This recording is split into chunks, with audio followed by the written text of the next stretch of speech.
तो आइए शुरू करते हैं the laws of human nature by Robert Greene की bilingual summary. Part 1 the laws of human nature. Chapter 1 the law of irrationality master your emotional self. अभावनात्मक सोच पर नियंत्रण। हम इंसान खुद को रैशनल तार्किक मानते हैं, लेकिन हकीकत में हम इमोशनल भावनात्मक होते हैं। समरी सार। हर इंसान सोचता है कि वो तर्क रैशनैलिटी के आधार पर निर्णय लेता है, लेकिन असल में हमारे निर्णय इमोशंस भावनाओं से प्रभावित होते हैं। इमोशन ड्रिवन डिसीजंस हमें गलत दिशा में ले जाते हैं, चाहे वो रिश्ते हो, पैसा हो या पावर। एग्जाम्पल उदाहरण, मान लीजिए आप किसी पर जल्दी भरोसा कर लेते हैं क्योंकि उन्होंने आपकी तारीफ की। आपने लॉजिक से नहीं बल्कि इमोशन से प्रतिक्रिया दी। बाद में वही इंसान आपको धोखा दे देता है। यही होता है जब हम अपनी इमोशनल सेल्फ को न पहचाने। Best lessons. सबसे महत्वपूर्ण सीख। Awareness is power. खुद की भावनाओं को पहचानना ही पहला कदम है। Detach before react. किसी भी सिचुएशन में तुरंत रिएक्शन न दें, पॉज करें। Observe patterns. क्या आप बार बार गुस्से में फैसले लेते हैं या डर में आकर पीछे हटते हैं? इन्हें समझिए। एक्शन प्लान क्या करें। जर्नलिंग। रोज के डिसीजंस में ये लिखिए कि ये निर्णय इमोशन से लिया या लॉजिक से। Name the emotion. जब भी कोई स्ट्रॉन्ग फीलिंग आए उसे नाम दें, जैसे एंगर, जेलसी, फियर। नाम देने से आपका दिमाग उस भावना से डिस्टेंस बना लेता है। Observe others. दूसरों की इमोशनल रिएक्शंस को समझिए, इससे आप ह्यूमन नेचर को और बेहतर समझेंगे। अब चलते हैं पार्ट 2 की ओर। The laws of human nature का दूसरा अध्याय, जो इंसानी सेल्फ लव और एम्पैथी की गहराई को उजागर करता है। Part 2 the law of narcissism transform self love into empathy. स्वार्थ को सहानुभूति में बदलना सीखिए। हर इंसान किसी न किसी स्तर पर नार्सिसिस्ट आत्ममुग्ध होता है। समरी सार। हम सभी में एक इनर नार्सिसिस्ट होता है जो चाहता है कि लोग हमें पसंद करें, हमारी तारीफ करें और हमें अहमियत दें। लेकिन अगर यह नार्सिसिज्म हद से ज्यादा हो जाए तो ये हमारी रिलेशनशिप्स, वर्क और ग्रोथ को डिस्ट्रॉय कर सकता है। इसलिए हमें अपनी ऊर्जा को एम्पैथी में बदलना सीखना चाहिए, यानी खुद से ज्यादा दूसरों को समझने की कला। एग्जाम्पल उदाहरण, कल्पना कीजिए आप किसी टीम प्रोजेक्ट में हैं। अगर आप सिर्फ अपने कंट्रीब्यूशन और क्रेडिट की चिंता करेंगे तो कॉन्फ्लिक्ट होगा। लेकिन अगर आप टीम मेंबर्स की भावनाओं और ज़रूरतों को समझेंगे तो आप एक एम्पैथिक लीडर बन जाएंगे जो सबका विश्वास जीतता है। Best lessons. महत्वपूर्ण सीख। Self absorption is limiting. जरूरत से ज्यादा मैं मेरा पर फोकस करना आपकी ग्रोथ को रोकता है। Empathy is a super power. दूसरों की भावनाओं और नजरिए को समझना आपको नेचुरली इन्फ्लुएंशियल बनाता है। नार्सिसिज्म का पॉजिटिव यूज। हेल्दी नार्सिसिज्म आपको सेल्फ कॉन्फिडेंस देता है, लेकिन इसे बैलेंस करना जरूरी है। एक्शन प्लान क्या करें। Daily reflection. दिन खत्म होने पर पूछिए, आज मैंने कितनी बार खुद से ज्यादा दूसरों पर ध्यान दिया। Empathic listening practice. जब कोई बात करे बीच में न टोकें, सिर्फ सुने। इससे आपकी सोशल स्किल्स तेज होंगी। सी फ्रॉम देयर आईज। किसी के व्यवहार को जज करने से पहले सोचें, अगर मैं उसकी जगह होता तो क्या करता। Power quote from the book. Everyone is a narcissist. The difference is how deeply they have learned to channel this energy outward toward understanding others. हर इंसान में नार्सिसिज्म होता है, फर्क बस इतना है कि कौन इसे दूसरों की समझ में बदलना सीख गया है। आइए अब शुरू करते हैं the laws of human nature by Robert Greene का पार्ट 3, जो हमें सिखाता है कि कैसे लोग अपने असली चेहरे को छुपाकर मास्क मुखौटा पहनते हैं। Part 3 the law of role playing see through people's masks. लोगों के नकली मुखौटे को पहचानना सीखिए। हर इंसान दुनिया के सामने एक रोल भूमिका प्ले करता है, पर उसके पीछे छुपा होता है असली स्वभाव। समरी सार। लोग जो आपको दिखाते हैं वह हमेशा उनकी असलियत नहीं होती। हर इंसान किसी न किसी कारण से एक्टिंग अभिनय करता है, कभी अपनी कमजोरियां छुपाने के लिए, कभी दूसरों को प्रभावित करने के लिए। इसलिए असली ताकत तब आती है जब आप लोगों के मास्क को पढ़ना सीख जाते हैं। यह एक महत्वपूर्ण स्किल है, चाहे आप लीडर हो, फ्रेंड या बिजनेसमैन। एग्जाम्पल उदाहरण, किसी ऑफिस में एक व्यक्ति हमेशा बहुत मीठा बोलता है और आपकी हमें हाँ मिलाता है, लेकिन जैसे ही प्रमोशन का मौका आता है वो आपको नीचे दिखा देता है। ऐसे लोग चार्मिंग मास्क पहनते हैं, लेकिन अंदर से इनसिक्योर और मैनिपुलेटिव होते हैं। अगर आपने उसकी बॉडी लैंग्वेज, आई कॉन्टैक्ट और बातों के पीछे की इमोशन पढ़ ली होती तो आप सच पहचान सकते थे। बेस्ट लेसन्स सीख। Observe, don't just hear. सिर्फ बातों पर मत जाएं, लोगों की बॉडी लैंग्वेज, वॉइस टोन और माइक्रो रिएक्शंस पर ध्यान दें। Don't be fooled by appearance. दिखावटी विनम्रता या ज्यादा चमक दमक असली कैरेक्टर को छुपा सकती है। Everyone wears a mask. ये समझिए कि मास्क पहनना इंसानी नेचर है, लेकिन असली प्लेयर वही है जो मास्क के पीछे देख पाए। एक्शन प्लान क्या करें। Watch without judgment. बातचीत में दूसरों को ऑब्जर्व करें, लेकिन बिना जज किए। Ask open questions. ऐसे सवाल करें जिनसे लोग खुलें, इससे उनका असली नेचर बाहर आता है। Notice inconsistency. क्या किसी की बात और व्यवहार में फर्क है। जैसे कोई कहे आई एम नॉट एंग्री, लेकिन चेहरे पर गुस्सा हो, समझिए कुछ छुपाया जा रहा है। People wear the mask they think will earn them attention. Your task is to pierce through that mask. लोग वो मुखौटा पहनते हैं जो उन्हें ध्यान दिलाए। आपका काम है उस मुखौटे के आर पार देखना। बहुत अच्छा, अब हम चलते हैं the laws of human nature के पार्ट 4 की ओर, जो आपको ये समझने में मदद करेगा कि लोग बार बार एक जैसी गलतियां क्यों दोहराते हैं। Part 4, the law of compulsive behaviour determine the strength of character. आदतों के जाल को पहचानो और असली चरित्र को समझो। कैरेक्टर चरित्र वो ताकत है जो इंसान के हर एक्शन के पीछे होती है और ज्यादातर लोग अपने पुराने पैटर्न्स में फंसे रहते हैं। समरी सार, हर इंसान के अंदर कुछ कंपल्सिव पैटर्न्स, जबरदस्ती दोहराई गई आदतें होती हैं। ये पैटर्न्स बचपन, ट्रॉमा, एनवायरनमेंट या अनरिजॉल्व डिजायर्स से बनते हैं। लोग सोचते हैं कि वो फ्री विल से निर्णय ले रहे हैं, लेकिन असल में वे अनकॉन्शियस हैबिट्स और पास्ट प्रोग्रामिंग से ऑपरेट कर रहे होते हैं। अगर आप किसी के कैरेक्टर का पैटर्न पहचान लेते हैं तो आप भविष्य में उनके एक्शंस को समझ और प्रेडिक्ट कर सकते हैं। एग्जाम्पल, उदाहरण, किसी दोस्त ने कई बार वादा किया कि वो टाइम पर पहुंचेगा पर हर बार लेट आया। आपने एक्सक्यूज मान लिया, आज ट्रैफिक था, मोबाइल की बैटरी खत्म हो गई वगैरह। लेकिन असल में वो व्यक्ति हैबिचुअल अवॉइडर है जिसे रिस्पॉन्सिबिलिटी से भागने की आदत है। यह उसके कैरेक्टर का पार्ट है जो बार बार वही पैटर्न दोहराता है। बेस्ट लेसन्स सीख, पैटर्न्स डोंट लाई। लोग जो बोलते हैं वो छुपा सकते हैं, लेकिन जो बार बार करते हैं वही उनका सच्चा कैरेक्टर है। Don't ignore the red flags. अगर कोई बार बार अनरिलायबल या अग्रेसिव है तो ये एक्सीडेंट नहीं, पैटर्न है। Build strong character yourself. खुद के अंदर डिसिप्लिन, रिस्पॉन्सिबिलिटी और अवेयरनेस को डेवलप कीजिए। एक्शन प्लान क्या करें? Observe repeated behaviour. किसी के 3-4 बार के एक्शंस को देखें, क्या वह पैटर्न में है? Ask reflective questions. क्या मैंने भी अपने पास्ट बिहेवियर को बार बार दोहराया है? कौन से फैसले मैंने बिना सोचे हैबिट से लिए हैं? Break your own pattern. अगर आपको गुस्से, डर या डाउट में फैसले लेने की आदत है तो पॉज करें और सोचें, इज दिस मी और my habit? People never do something just once, they will inevitably repeat their behaviour and you must observe the patterns before it's too late. लोग कोई भी काम एक बार नहीं करते, वे उसे दोहराते हैं। आपको पैटर्न को जल्दी पहचानना होगा। बहुत बढ़िया, अब हम आगे बढ़ते हैं the laws of human nature के पार्ट 5 की ओर, जहां हम समझेंगे कि इंसान की डिजायर, इच्छा कैसे काम करती है और कैसे आप खुद को एक मैग्नेटिक पर्सनालिटी बना सकते हैं। Part 5, the law of covetousness become an elusive object of desire. इच्छा के खेल को समझो और खुद को आकर्षक बनाओ। डिजायर, इच्छा वो शक्ति है जो इंसान को खींचती है। हम वही चाहते हैं जो आसानी से नहीं मिलता। समरी सार, इंसान किसी चीज को तब ज्यादा चाहता है जब वो चीज उसे मिलना मुश्किल लगे। जैसे ही कोई चीज बहुत सुलभ, इजीली अवेलेबल हो जाती है, हम उसकी कदर कम करने लगते हैं। इसलिए अगर आप चाहते हैं कि लोग आपकी ओर नेचुरली आकर्षित हों तो आपको बनना होगा एक एलूसिव ऑब्जेक्ट ऑफ डिजायर, यानी कोई ऐसा जिसे पाना आसान ना हो। एग्जाम्पल, उदाहरण, एक आर्टिस्ट है जो हर हफ्ते नई पेंटिंग बेचता है, लोग उसकी कला की कदर नहीं करते। दूसरी ओर एक और आर्टिस्ट साल में सिर्फ एक ही एग्जीबिशन करता है, उसकी पेंटिंग्स कई गुना महंगी बिकती हैं। रेयरिटी, दुर्लभता इंसानी डिजायर को तेज करती है। बेस्ट लेसन्स सीख, स्कैर्सिटी इंक्रीजेस वैल्यू। जब आप खुद को थोड़ा रेयर और कंट्रोल्ड बनाते हैं, लोग आपको ज्यादा चाहने लगते हैं। Mystery is magnetic. अपनी जिंदगी का हर डिटेल सबके साथ मत बांटिए, थोड़ा रहस्य, मिस्ट्री बनाए रखें। Avoid over exposure. हर वक्त सोशल मीडिया पर एक्टिव रहना या सबके लिए अवेलेबल रहना आपकी वैल्यू घटा देता है। एक्शन प्लान क्या करें?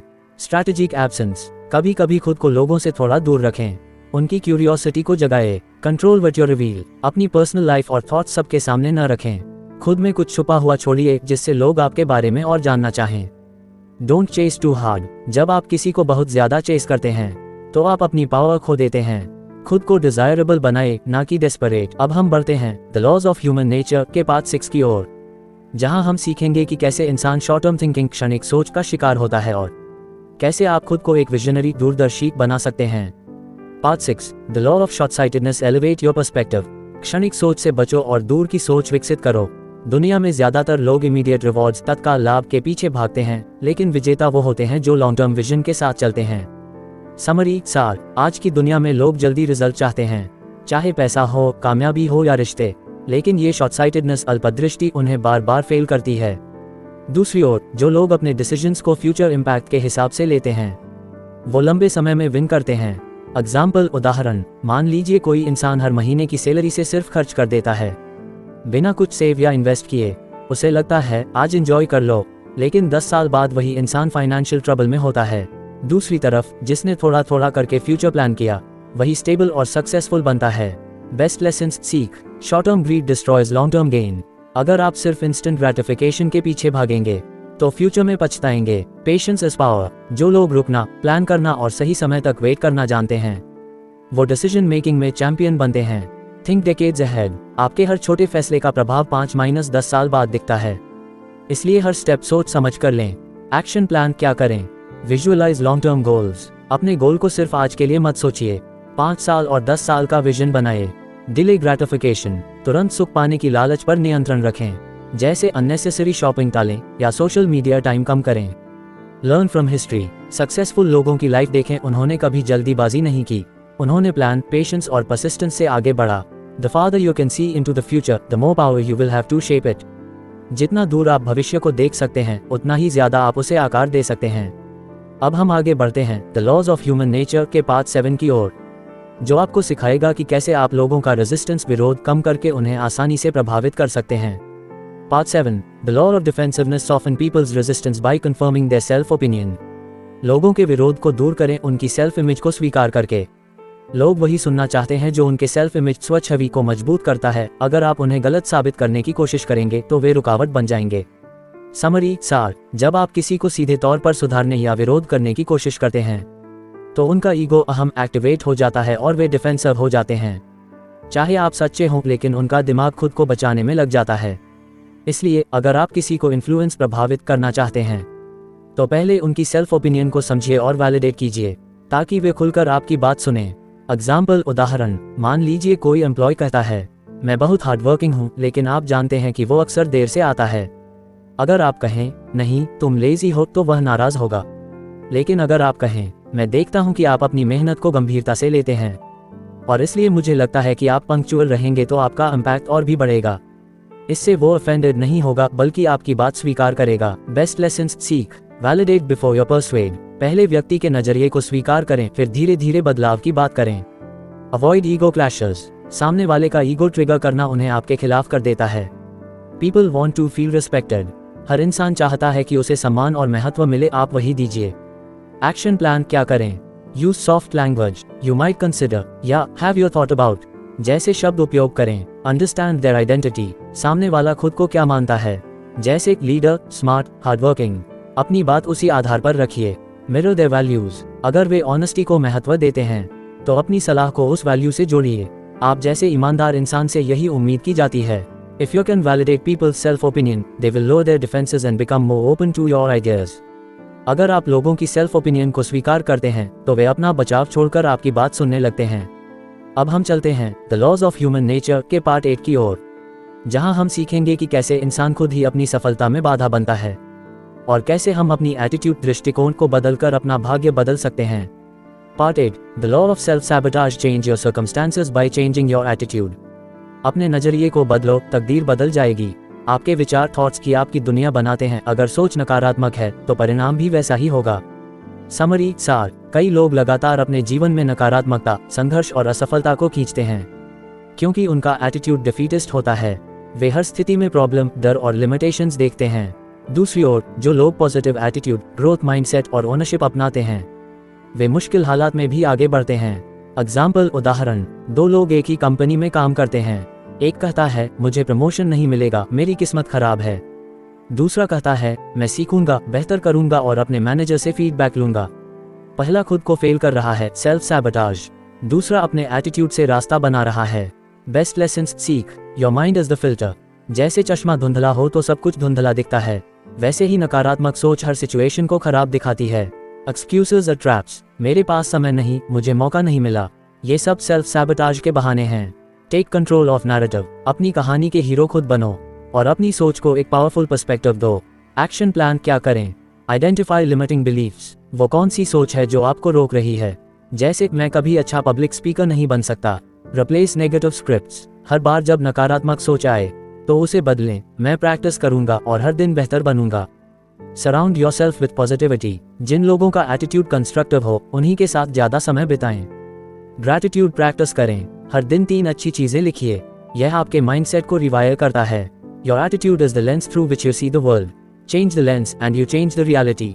आपका दृष्टिकोण वो लेंस है जिससे आप दुनिया देखते हैं। लेंस बदलिए, दुनिया बदल जाएगी। अब हम चलते हैं the laws of human nature के पार्ट 9 की ओर, जहां हम जानेंगे कि हमारे अंदर छुपी हुई डार्क इमोशंस या नेगेटिव इंस्टिंक्ट्स कैसे हमें अंदर से तोड़ते हैं और कैसे उनका सामना करके हम और भी ज्यादा पावरफुल बन सकते हैं। Part 9 the law of repression. Confront your dark side.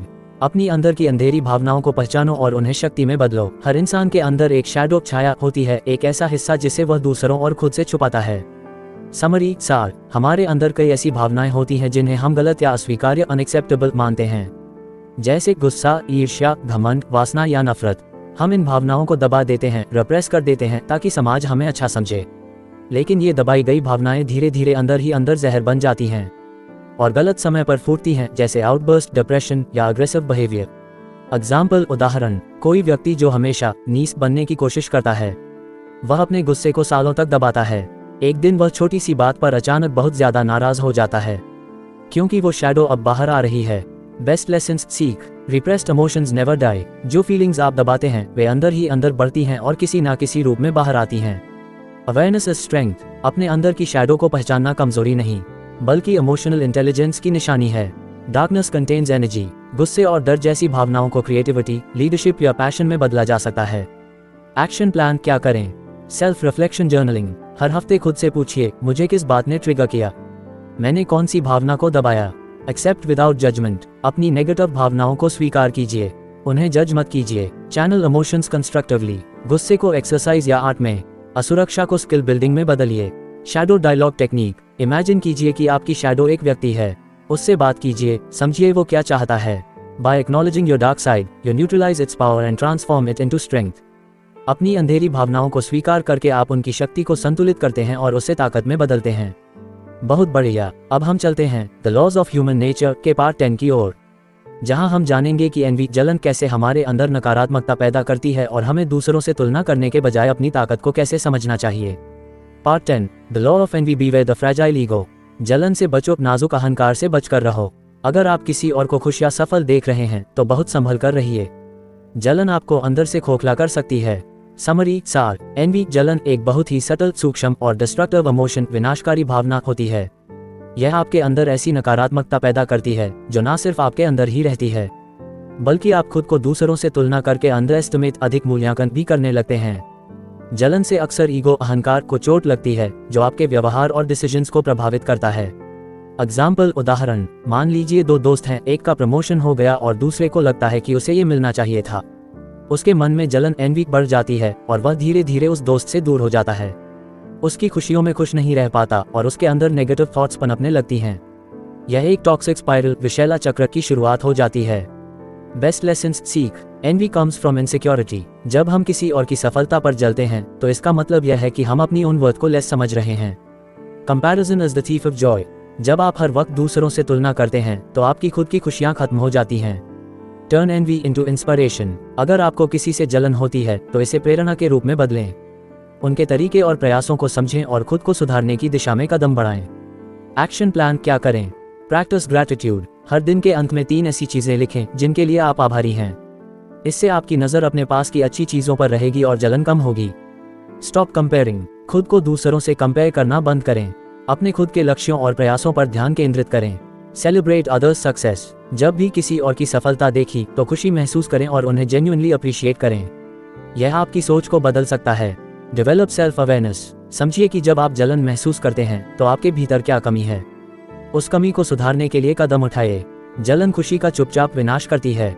यह आपको उन चीजों पर ध्यान केंद्रित करने पर मजबूर करती है जो आपके पास नहीं है, न कि उन पर जिन्हें आप पहले से सराह सकते हैं। अब हम चलते हैं the laws of human nature के पार्ट 11 की ओर, जहां हम समझेंगे कि ग्रैंडियोसिटी, महिमामंडन और डिजायर फॉर प्रेज, प्रशंसा की इच्छा, कैसे हमें अहंकार की ओर खींचते हैं और हमें जमीन से जुड़ा रहने की क्यों जरूरत है।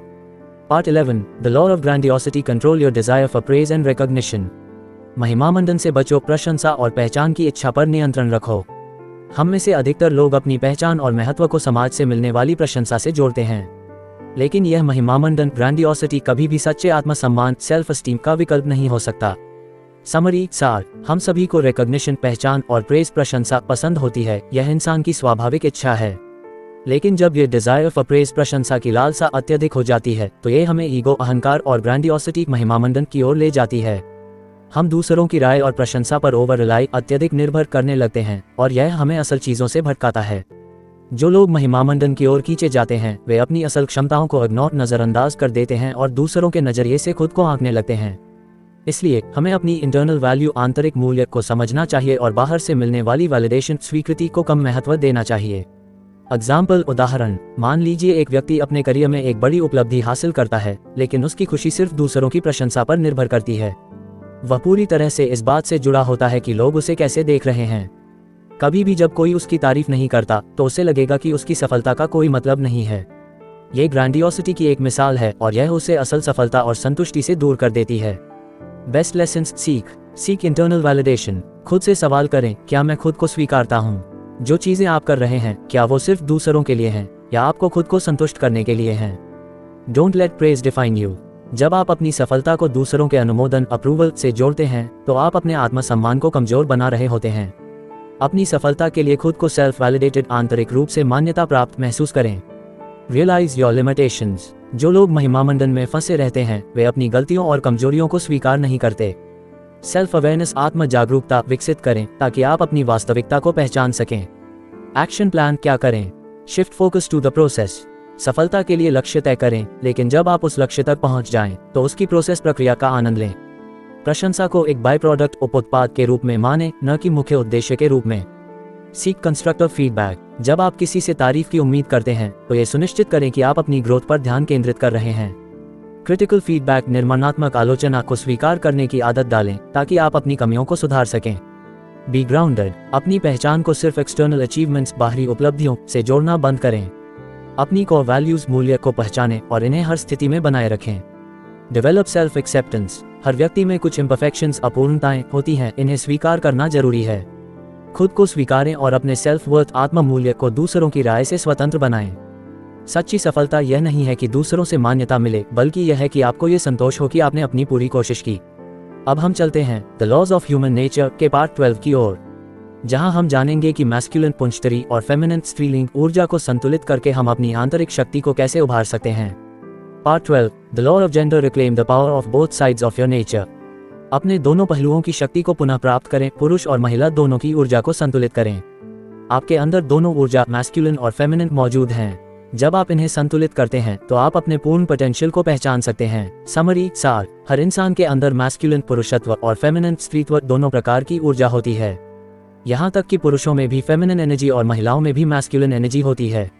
समाज अक्सर इन्हें जेंडर के आधार पर अलग करता है, लेकिन दोनों ऊर्जा को बैलेंस्ड संतुलित करना किसी भी व्यक्ति के लिए जरूरी होता है ताकि वह अपने फुल पोटेंशियल पूर्ण क्षमता तक पहुंच सके।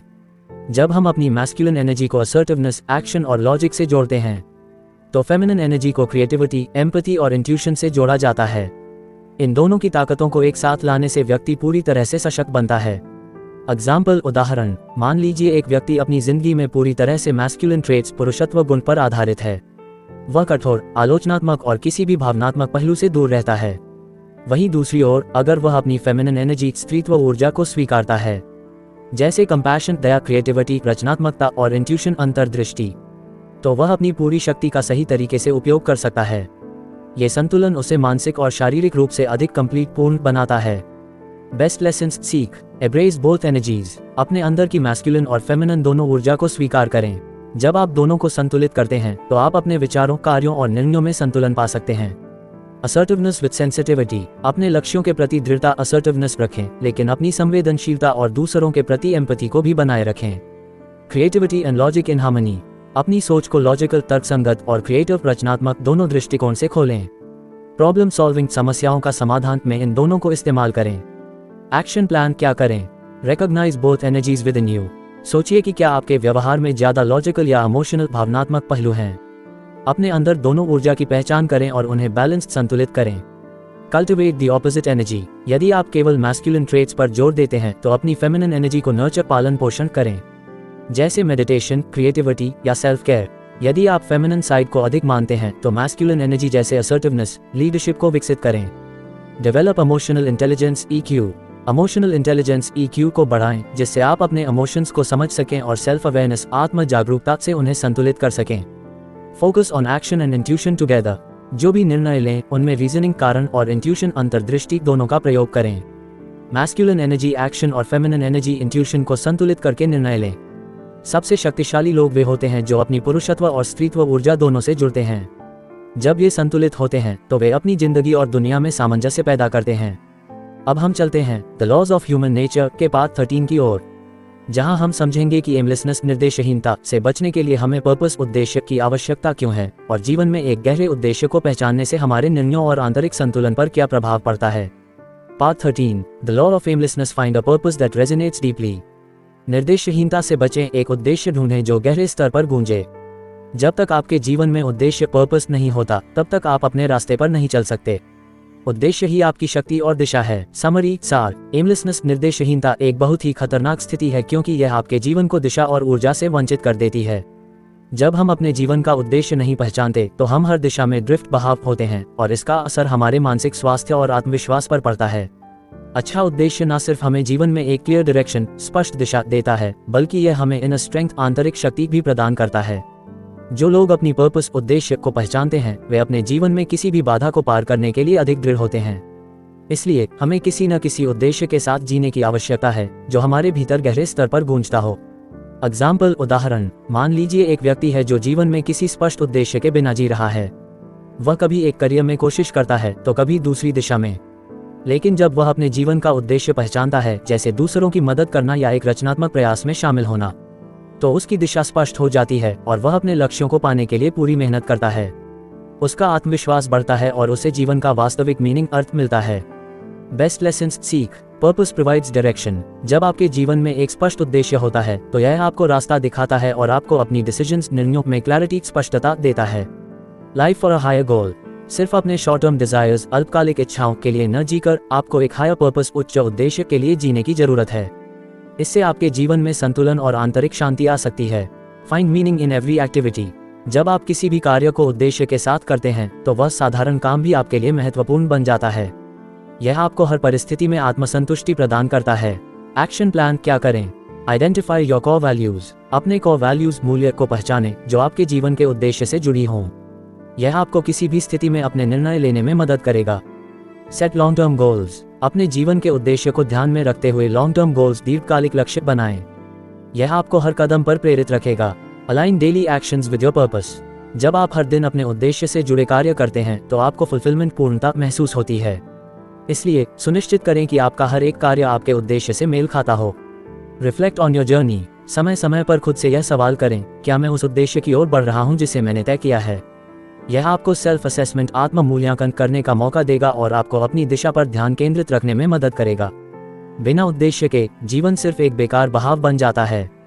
ऐसा कारण ढूंढें जो आपको प्रेरित करता हो और खुद को उसके लिए समर्पित करें और आप देखेंगे कि आपका जीवन कैसे बदलता है। अब हम चलते हैं the laws of human nature के पार्ट 14 की ओर, जहां हम समझेंगे कि ग्रुपथिंक, समूह सोच और कन्फॉर्मिटी अनुकूलन कैसे हमारी स्वतंत्र सोच और निर्णयों को प्रभावित करते हैं और हम कैसे इस प्रभाव से बच सकते हैं। Part 14 the law of conformity resist the pull of groupthink. समूह सोच से बचें, समूह के दबाव का विरोध करें।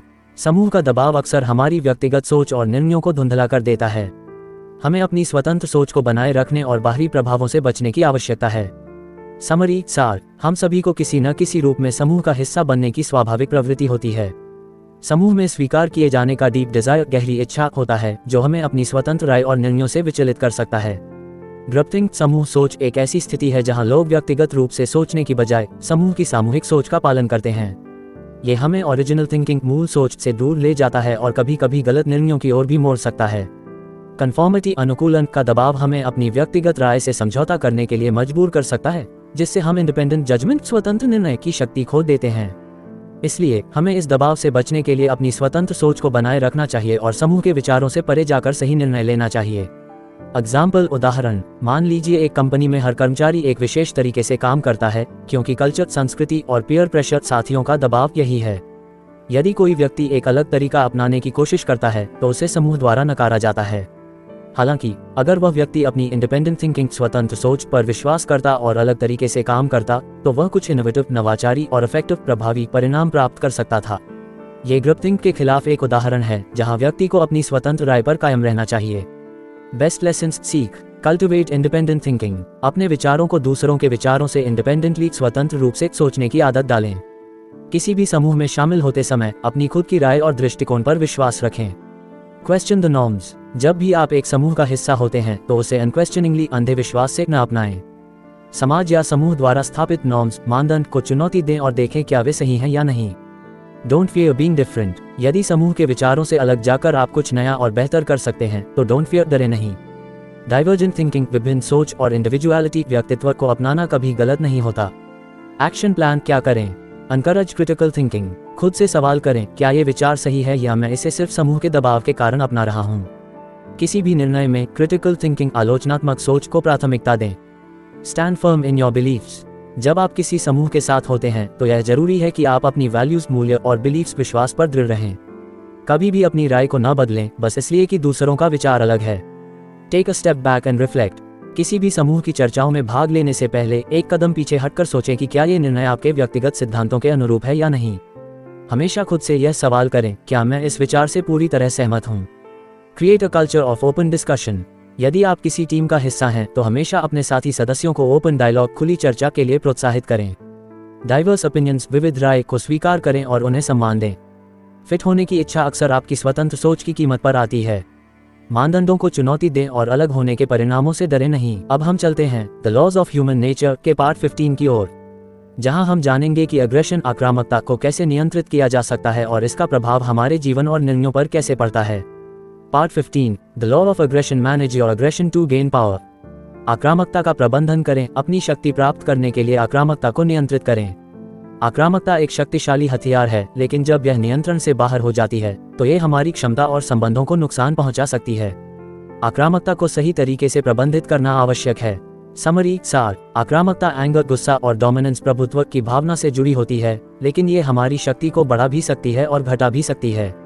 यदि हम इसे सही तरीके से नियंत्रित और दिशा में इस्तेमाल करते हैं तो ये हमें लीडरशिप, नेतृत्व, असर्टिवनेस, दृढ़ता और कॉन्फिडेंस, आत्मविश्वास प्रदान कर सकती है।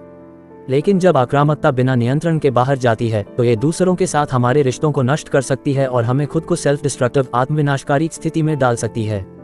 इसलिए हमें अपनी आक्रामकता को समझने और उसे कंस्ट्रक्टिव, सृजनात्मक तरीके से प्रबंधित करने की आवश्यकता है। एग्जाम्पल, उदाहरण। मान लीजिए एक व्यक्ति अपने सहकर्मियों के साथ काम कर रहा है और वह अपनी डोमिनेंस दिखाने के लिए बार बार आक्रामक हो जाता है।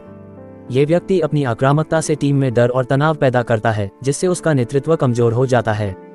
इसके बजाय यदि वह अपनी आक्रामकता को कंट्रोल्ड मैनर, नियंत्रित तरीके से व्यक्त करता, जैसे किसी मुद्दे पर ठंडे दिमाग से विचार करके उसे समाधान में बदलना, तो वह न केवल अपनी टीम को प्रेरित कर सकता है बल्कि खुद भी आत्मविश्वास और सामर्थ्य से भरपूर महसूस करेगा।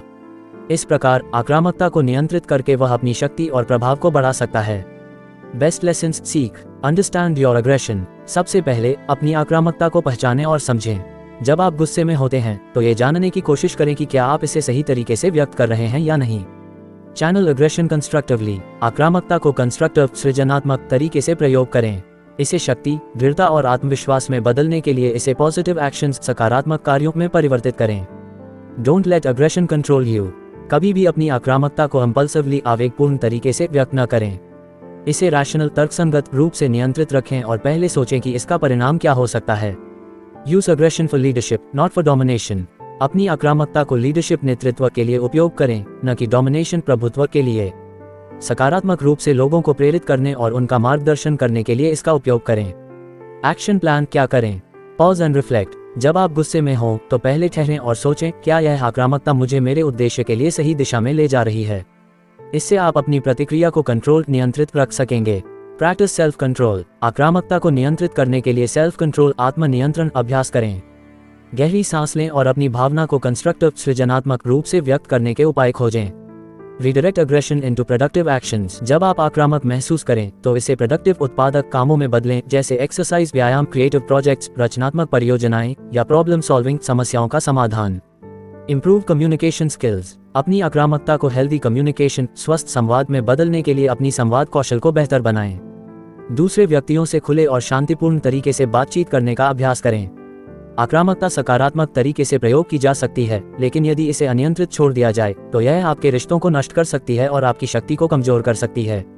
अब हम चलते हैं the laws of human nature के पार्ट 16 की ओर, जहां हम जानेंगे कि जेनरेशनल इन्फ्लुएंस, पीढ़ीगत प्रभाव हमारे जीवन, सोचने के तरीके और निर्णयों पर कैसे प्रभाव डालता है और हम इसे कैसे समझकर अपने भविष्य को बेहतर बना सकते हैं। Part 16, the law of generational influence, understanding the power of the past in shaping the present. पीढ़ीगत प्रभाव, अतीत के प्रभाव को समझना और वर्तमान को आकार देना। हमारे अतीत और पूर्वजों के अनुभवों का गहरा प्रभाव हमारे वर्तमान और भविष्य पर पड़ता है। इसे समझकर हम अपने जीवन के पैटर्न और निर्णयों को बदल सकते हैं। समरी सार, हमारे परिवार, संस्कृति और समाज के पास्ट एक्सपीरियंसेस, अतीत के अनुभव का हमारे जीवन पर गहरा प्रभाव पड़ता है। जो विचार, आदतें और बिलीफ्स, विश्वास हमारे परिवार और पीढ़ियों से चले आ रहे होते हैं, वे हमारे सोचने के तरीके और निर्णय लेने में अंतर्निहित होते हैं। हमारी जेनरेशनल पैटर्न्स, पीढ़ीगत पैटर्न, अक्सर हमें अनकॉन्शियस, अवचेतन रूप से निर्देशित करती हैं, लेकिन यदि हम इन प्रभावों को समझते हैं तो हम अपनी पसंद और निर्णयों पर ग्रेटर कंट्रोल, बेहतर नियंत्रण पा सकते हैं। यह महत्वपूर्ण है कि हम इन प्रभावों को पहचानें और उन्हें अपने जीवन को एम्पावर, सशक्त करने के लिए कॉन्शियसली सजग इस्तेमाल करें। एग्जाम्पल, उदाहरण, मान लीजिए एक व्यक्ति का परिवार फाइनेंशियल इनसिक्योरिटी, आर्थिक असुरक्षा से जूझ रहा था और हर पीढ़ी में आर्थिक समस्याएं रही हैं। ये व्यक्ति आर्थिक स्थिरता के बारे में अपने परिवार की डर और अनिश्चितता को अवचेतन रूप से अपनी सोच में ले आता है। हालांकि अगर वह इस जेनरेशनल पैटर्न, पीढ़ीगत पैटर्न को पहचान लेता है और इसे चुनौती देता है, तो वह अपने वित्तीय निर्णयों में एम्पावरमेंट, सशक्तिकरण प्राप्त कर सकता है और भविष्य को एक नई दिशा में मोड़ सकता है। इस प्रकार जेनरेशनल इन्फ्लुएंसेस, पीढ़ीगत प्रभाव को समझकर वह अपनी आर्थिक स्थिति और मानसिकता में बदलाव ला सकता है। बेस्ट लेसन्स सीख, recognise the power of the past. ये समझना महत्वपूर्ण है कि पास्ट एक्सपीरियंसेस, अतीत के अनुभव हमें किस प्रकार प्रभावित करते हैं। जब हम इन प्रभावों को पहचानते हैं तो हम उन्हें अधिक समझदारी से नेविगेट कर सकते हैं। चैलेंज अनहेल्पफुल पैटर्न्स, अगर आप पाते हैं कि कोई पुरानी जेनरेशनल पैटर्न आपके विकास में रुकावट डाल रही है तो उसे बदलने का प्रयास करें। इसे सुधारने के लिए न्यू बिलीफ्स, नई विश्वास प्रणाली और एक्शंस, कार्रवाई अपनाएं। Use the past as a learning tool, अतीत के अनुभवों को न केवल मिस्टेक्स, गलतियों के रूप में देखें, बल्कि उन्हें एक लर्निंग एक्सपीरियंस, सीखने का अनुभव के रूप में समझें। इस ज्ञान का उपयोग अपने भविष्य को बेहतर बनाने के लिए करें। एक्शन प्लान क्या करें?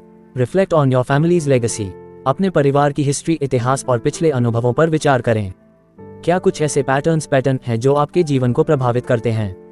इन्हें पहचानने की कोशिश करें और देखें कि क्या आपको कुछ बदलने की आवश्यकता है। Break free from negative patterns, यदि आप पाते हैं कि कुछ नेगेटिव जेनरेशनल पैटर्न्स, नकारात्मक पीढ़ीगत पैटर्न आपके जीवन को प्रभावित कर रहे हैं, तो उन पर कॉन्शियस एफर्ट, सजग प्रयास करें। नई आदतें और विचार अपनाएं जो आपके लिए सशक्त हों। Create new traditions for the future, अपने परिवार के भविष्य के लिए नई और सकारात्मक ट्रेडिशंस, परंपराएं स्थापित करें। यह आपकी अगली पीढ़ी को बेहतर मानसिकता और निर्णय लेने के लिए प्रेरित करेगा। पास डाउन एम्पावरिंग बिलीफ्स, अपनी आगामी पीढ़ी को एम्पावरिंग बिलीफ्स, सशक्त विश्वास और सकारात्मक सोच की दिशा में मार्गदर्शन करें ताकि वे अपनी इंडिपेंडेंट थिंकिंग, स्वतंत्र सोच विकसित कर सकें। Part 17, the law of self sabotage, understand the power of self destructive behaviours. आत्म विनाशकारी व्यवहार, आत्म विनाशकारी प्रवृत्तियों की शक्ति को समझना। हमारे स्वयं के आंतरिक रुकावटें और नकारात्मक सोच हमें अपनी प्रगति में सबसे बड़ा बाधा बना सकती हैं। इन आत्म विनाशकारी प्रवृत्तियों को पहचानकर हम उन्हें अपनी सफलता में रूपांतरित कर सकते हैं।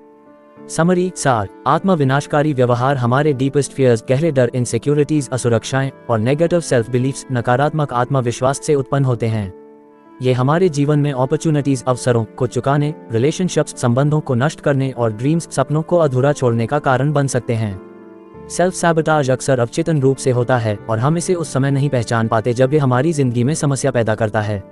लेकिन यदि हम इन आत्म विनाशकारी प्रवृत्तियों को पहचान कर उन्हें समझते हैं तो हम उन्हें कंस्ट्रक्टिव, सृजनात्मक रूप में बदल सकते हैं और अपनी पूरी क्षमता को मुक्त कर सकते हैं। आत्म विनाशकारी प्रवृत्तियों को समझना और उन पर काम करना हमारे व्यक्तिगत विकास के लिए बहुत महत्वपूर्ण है। एग्जाम्पल, उदाहरण, मान लीजिए कोई व्यक्ति अपने जीवन में सफलता पाने के लिए कड़ी मेहनत कर रहा है, लेकिन वह खुद को प्रोक्रास्टिनेशन, टालमटोल और सेल्फ डाउट, आत्मसंदेह में फंसा हुआ महसूस करता है। जब उसके पास अच्छा अवसर आता है तो वह उससे डरने लगता है और खुद को इस अवसर को गंवा देने के लिए अनवर्दी, अयोग्य समझता है। ये सेल्फ सैबोटाज का स्पष्ट उदाहरण है। लेकिन अगर वह इस डर को पहचानता है और इसे अपने आत्म संवेदनशीलता, सेल्फ अवेयरनेस के साथ चुनौती देता है, तो वह अपनी सोच और कामकाजी आदतों को बदल सकता है और सफलता की दिशा में बढ़ सकता है। बेस्ट लेसन्स सीख, self sabotage is often subconscious, आत्म विनाशकारी व्यवहार अक्सर अवचेतन रूप से होते हैं। जब हम अपनी गलतियों और असफलताओं के पीछे के कारणों को समझते हैं तो हम पहचान सकते हैं कि हम कहां अपने आप को नुकसान पहुंचा रहे हैं। Identify your self destructive behaviours, self sabotage की पहचान करना महत्वपूर्ण है। अपने जीवन में वे क्षण देखें जब आप जानबूझकर सफलता को टालते हैं, संकोच करते हैं या अवसरों को गंवा देते हैं। चैलेंज नेगेटिव बिलीफ्स, आत्म विनाशकारी व्यवहार, नेगेटिव बिलीफ्स, नकारात्मक विश्वासों से उत्पन्न होते हैं। इन विश्वासों को पहचानें और उन्हें पॉजिटिव बिलीफ्स, सकारात्मक विश्वासों से बदलें ताकि आप अपनी पूरी क्षमता का उपयोग कर सकें। Take responsibility for your actions, आत्म विनाशकारी प्रवृत्तियों से बाहर निकलने के लिए आपको अपनी जिम्मेदारी पूरी तरह से स्वीकारनी होगी। यह आपके विकास का पहला कदम है और आपको एम्पावरमेंट सशक्तिकरण की दिशा में प्रेरित करेगा। एक्शन प्लान क्या करें? Track your self sabotage patterns. खुद के आत्म विनाशकारी पैटर्न को पहचानने के लिए अपनी दिनचर्या और मानसिकता को ध्यान से ट्रैक करें। नोट करें कि कौन से विचार और क्रियाएं आपको अपनी प्रगति से रोकती हैं। Challenge negative self beliefs. Negative self beliefs को चुनौती दें और उन्हें पॉजिटिव एफर्मेशंस सकारात्मक पुष्टि से बदलें। अपनी सोच को एम्पावर सशक्त करने के लिए आत्म संवेदनशीलता पर काम करें। Stop procrastinating. प्रोक्रास्टिनेशन टालमटोल को खत्म करने के लिए स्मॉल एक्शंस छोटे कदम लें। कोई बड़ा कार्य हो तो उसे छोटे हिस्सों में बांटकर उसे आसान बनाएं और उसे तुरंत करना शुरू करें। Surround yourself with support. ऐसे लोगों से घिरे रहें जो आपकी मदद कर सकते हैं और आपकी मानसिकता को सकारात्मक दिशा में रख सकते हैं। अकाउंटेबिलिटी जवाबदेही का एक मजबूत नेटवर्क बनाएं ताकि आप अपने लक्ष्यों की दिशा में बने रहें। सफलता के रास्ते में सबसे बड़ी बाधा बाहरी दुनिया नहीं है, बल्कि हमारे अपने आत्म विनाशकारी पैटर्न और सीमित विश्वास हैं। इन्हें पहचानना और बदलना स्वतंत्रता और सफलता की दिशा में पहला कदम है। Great. Let's move to part 18, the law of gender bias. Part 18, the law of gender bias. Understand the role of gender in shaping our behavior. लिंग पक्षपाती हमारे व्यवहार को आकार देने में लिंग की भूमिका को समझना। हमारे समाज में लिंग के आधार पर विभाजन ने हमारे दृष्टिकोण, सोचने के तरीके और निर्णय लेने में महत्वपूर्ण प्रभाव डाला है। इस पक्षपाती सोच को समझकर हम इसे संतुलित कर सकते हैं। समरी सार। जेंडर बायस यानी लिंग पक्षपाती विचारधारा समाज की संरचना और व्यक्तिगत निर्णयों में गहरे प्रभाव डालती है। हमारे जेंडर रोल्स, लिंग भूमिकाएं, एक्सपेक्टेशंस, अपेक्षाएं और सोसाइटल नॉर्म्स, सामाजिक मानक हमारे विचारों और कार्यों को प्रभावित करते हैं, चाहे हम इसे महसूस करें या न करें। ये पक्षपाती विचार हमारे व्यक्तित्व, हमारी अपॉर्चुनिटीज, अवसरों और जीवन के विभिन्न क्षेत्रों में रिलेशनशिप्स, संबंधों को नियंत्रित कर सकते हैं। ये समझना महत्वपूर्ण है कि जेंडर बायस को कैसे पहचानें और इसे संतुलित करके मोर इंक्लूसिव, अधिक समावेशी दृष्टिकोण अपनाएं। एग्जाम्पल उदाहरण, मान लीजिए एक व्यक्ति ने अपनी जिंदगी में लीडरशिप रोल्स, नेतृत्व भूमिकाओं के लिए कड़ी मेहनत की है, लेकिन फिर भी वह हमेशा महसूस करता है कि उसकी कड़ी मेहनत को उतना सराहा नहीं जाता। इसका कारण जेंडर बायस, लिंग पक्षपाती हो सकता है, क्योंकि समाज में महिलाओं के नेतृत्व को अक्सर कम आंका जाता है। अगर वह व्यक्ति इस पक्षपाती सोच को पहचानता है तो वह अपने आत्म संवेदनशीलता को एम्पावर, सशक्त कर सकता है और अपनी शक्ति और अवसरों को सही तरीके से समझ सकता है। इस प्रकार जेंडर बायस को पहचानने से वह व्यक्ति अपनी ट्रू पोटेंशियल, सच्ची क्षमता को जागरूक कर सकता है और समाज में परिवर्तन की दिशा में योगदान दे सकता है। बेस्ट लेसन्स सीख। Recognise gender bias. ये जानना महत्वपूर्ण है कि जेंडर बायस, लिंग पक्षपाती हमारे समाज में व्याप्त है। इसे पहचानने से हम इस पक्षपाती सोच को बदलने की दिशा में पहला कदम उठा सकते हैं। Create equal opportunities. समाज में सभी लिंगों के लिए समान अपॉर्चुनिटीज, अवसर प्रदान करने की आवश्यकता है। इक्वालिटी, समानता की दिशा में काम करते हुए हम एक मोर इंक्लूसिव सोसाइटी, अधिक समावेशी समाज बना सकते हैं। Challenge gender expectations. लिंग आधारित अपेक्षाएं हमें कन्फाइंड, सीमित करती हैं। अगर आप किसी ऐसे स्थान पर काम कर रहे हैं जहां पर जेंडर स्टेरियोटाइप्स, लिंग आधारित पूर्वाग्रह हावी हैं, तो उसे चुनौती देने के लिए कदम उठाएं और एम्पावरमेंट, सशक्तिकरण का रास्ता अपनाएं। Promote gender balance. Gender balance, लिंग संतुलन को बढ़ावा देने से हमें एक समावेशी और सकारात्मक कार्यस्थल और समाज मिलेगा। ये सभी को अपने पोटेंशियल, क्षमता को पहचानने और कार्य में कंट्रीब्यूट, योगदान करने का अवसर देता है। एक्शन प्लान क्या करें? Identify and address your own biases. अपने व्यक्तिगत पक्षपाती विचारों को पहचानें। क्या आप अनकॉन्शियस, अवचेतन रूप से किसी को लिंग के आधार पर आंका करते हैं? इन विचारों को सुधारने के लिए माइंडफुल, सजग प्रयास करें। Support equal opportunities in your work place. अपने कार्यस्थल में सभी लिंगों के लिए समान अवसरों का समर्थन करें। अपने साथियों को समान ग्रोथ, विकास और लीडरशिप, नेतृत्व के अवसर दें, बिना लिंग के आधार पर भेदभाव किए। Educate yourself and others about gender bias. Gender bias को समझने और इसके प्रभावों पर शिक्षित होने के लिए समय बिताएं। समाज में जेंडर इक्वालिटी, लिंग समानता को बढ़ावा देने के लिए दूसरों को भी जागरूक करें। Encourage gender inclusive practices. समाज में लिंग आधारित भेदभाव को समाप्त करने के लिए समावेशी प्रथाओं को बढ़ावा दें। जेंडर न्यूट्रल, लिंग निरपेक्ष नीतियों और प्रथाओं को अपनाएं। Gender bias is not just a societal issue, it's a personal one. By understanding and confronting our own biases, we can create a more just and equal. Part 19, the law of role models, learning from those who inspire us. Role model का सिद्धांत, जिनसे हम प्रेरित होते हैं उनसे सीखना। हमारे रोल मॉडल हमारे जीवन के मार्गदर्शक होते हैं, जो हमें दिखाते हैं कि हम किस तरह अपने लक्ष्यों तक पहुंच सकते हैं। उनके अनुभवों से हम अपनी यात्रा को आसान बना सकते हैं। समरी सार। रोल मॉडल हमारे जीवन में महत्वपूर्ण गाइड्स, मार्गदर्शक होते हैं, जो हमें दिखाते हैं कि किस तरह हम अपनी पोटेंशियल, संभावनाओं को पूरा कर सकते हैं। ये वो लोग होते हैं जिन्होंने सफलता हासिल की है और उनके अनुभव हमें सीखने का मौका देते हैं। रोल मॉडल इंस्पिरेशन प्रेरणा देने के साथ साथ हमें ये भी बताते हैं कि फेलियर्स, विफलताएं और स्ट्रगल्स, संघर्ष के बावजूद कैसे आगे बढ़ सकते हैं। सिर्फ अचीवमेंट्स, उपलब्धियां ही नहीं, बल्कि उनके जर्नी यात्रा के हर हिस्से से हम सीख सकते हैं कि ग्रोथ, विकास और सक्सेस, सफलता किस तरह संभव हो सकती है। एग्जाम्पल, उदाहरण, मान लीजिए किसी व्यक्ति का रोल मॉडल स्टीव जॉब्स है। वह स्टीव जॉब्स की जीवन यात्रा, उनकी इनोवेशंस, आविष्कार और उनके द्वारा की गई फेलियर्स, विफलताएं से प्रेरित होता है। जॉब्स ने कई बार असफलता का सामना किया, लेकिन उन्होंने कभी हार नहीं मानी। उन्होंने अपने सपनों को पूरा करने के लिए रेजिलियंस, लचीलापन और डिटर्मिनेशन, संकल्प का उदाहरण पेश किया। इस तरह के रोल मॉडल से सीखकर वह व्यक्ति अपने जीवन में आने वाली चुनौतियों का सामना मजबूती से कर सकता है और अपनी मेहनत से सफलता प्राप्त कर सकता है। बेस्ट लेसन्स सीख, role models show us the path. Role model हमें डायरेक्शन, दिशा और इंस्पिरेशन, प्रेरणा प्रदान करते हैं। उनके अनुभव हमें ये सिखाते हैं कि कैसे हम अपने लक्ष्यों तक पहुंच सकते हैं, चाहे रास्ता कितना भी कठिन क्यों ना हो। लर्निंग फ्रॉम फेलियर्स इज की। हमारे रोल मॉडल केवल अपनी सक्सेसेस, सफलताएं से नहीं, बल्कि अपनी फेलियर्स, विफलताएं से भी हमें बहुत कुछ सिखाते हैं। वे हमें ये बताते हैं कि असफलताएं जीवन का हिस्सा हैं और उनसे हम कैसे सीख सकते हैं। Role models help us believe in ourselves. जब हम किसी ऐसे व्यक्ति की कहानी सुनते हैं जिसने हार्ड वर्क, कड़ी मेहनत और डेडिकेशन, समर्पण से सफलता प्राप्त की, तो ये हमें भी अपनी बिलीफ, विश्वास को मजबूत करने में मदद करता है। एक अच्छा रोल मॉडल हमारी कॉन्फिडेंस, आत्मविश्वास को बढ़ाता है। They inspire us to keep going. Role model हमें ये सिखाते हैं कि परसिवियरेंस, धैर्य और कंसिस्टेंसी, निरंतरता से हम किसी भी मुश्किल को पार कर सकते हैं। उनके जीवन के उदाहरण हमें ये समझने में मदद करते हैं कि सफलता एक लंबी और कठिन यात्रा हो सकती है, लेकिन हार्ड वर्क, कड़ी मेहनत और फोकस, ध्यान केंद्रित करना से यह संभव है। एक्शन प्लान क्या करें? Identify your role models. पहले ये पहचानें कि आपके लिए रोल मॉडल कौन हैं। क्या वे आपके व्यक्तिगत जीवन से हैं या किसी खास क्षेत्र जैसे बिजनेस, व्यवसाय, स्पोर्ट्स, खेल या आर्ट कला में उनके अनुभव से आप प्रेरित होते हैं। Learn from their journey. सिर्फ रोल मॉडल की सफलता पर नहीं, बल्कि उनके स्ट्रगल्स, संघर्षों और फेलियर्स, विफलताओं पर भी ध्यान दें।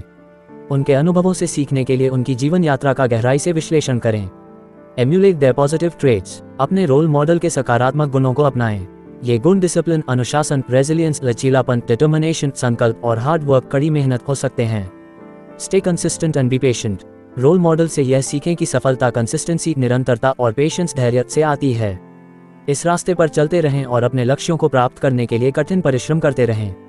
आपके भविष्य की भविष्यवाणी करने का सबसे अच्छा तरीका है उन लोगों के अतीत से सीखना जिन्होंने पहले ही उस रास्ते पर चलकर सफलता प्राप्त की है जिसे आप लेना चाहते हैं। अब चलते हैं part 20, the law of envy, the negative power of jealousy and how to overcome it. ईर्ष्या का नियम, जलन की नकारात्मक शक्ति और इससे कैसे बाहर निकलें। ईर्ष्या एक धीमा जहर है जो हमारी आत्मा को खा जाता है और हमारी ऊर्जा को बर्बाद कर देता है। इससे बाहर निकलना ही सच्चे विकास का रास्ता है। समरी, सार, एनवी, ईर्ष्या एक ऐसी नेगेटिव इमोशन, नकारात्मक भावना है जो दूसरों की सक्सेस, सफलता, हैप्पीनेस, खुशी या पोजेशंस, संपत्ति को देखकर हमारे भीतर पैदा होती है।